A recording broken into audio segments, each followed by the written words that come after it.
While Christopher Columbus discovered America, he didn't lend it his name.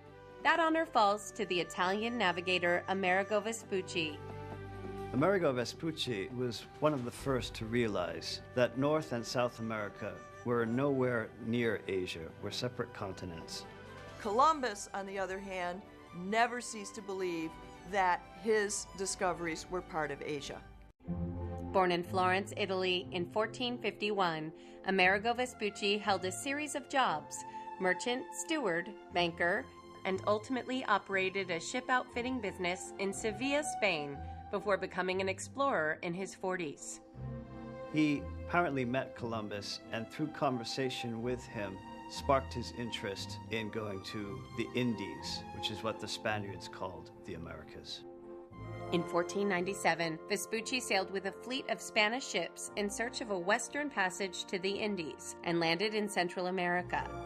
He is believed to have sailed as far north as the Gulf of St. Lawrence before returning to Spain. On May 16, 1499, Vespucci sailed from Cadiz to the New World and explored along the coast of Brazil, and in the course of that voyage discovered the Amazon River. Vespucci's third voyage embarked in 1501, this time in the service of Portuguese King Manuel I. Passing through the Cape Verde Islands, Vespucci explored the coasts of Brazil and Argentina, where he discovered present-day Rio de Janeiro and studied the Native Americans.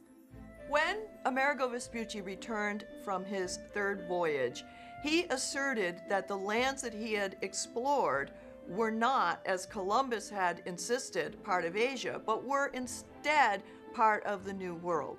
Vespucci called it a new fourth part of the world, alongside Africa, Asia, and Europe.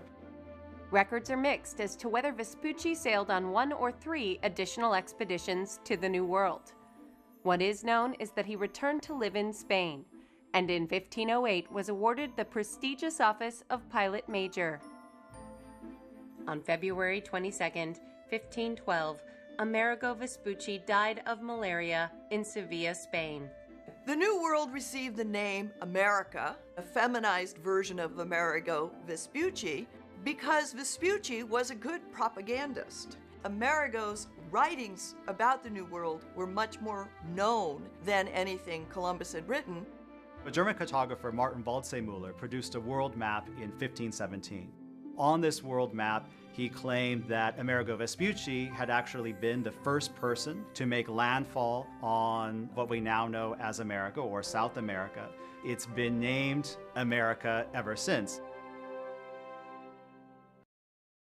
Mark Twain is now thought of as America's first celebrity because he was so good at capturing the public imagination, and it became important to him to have a public image.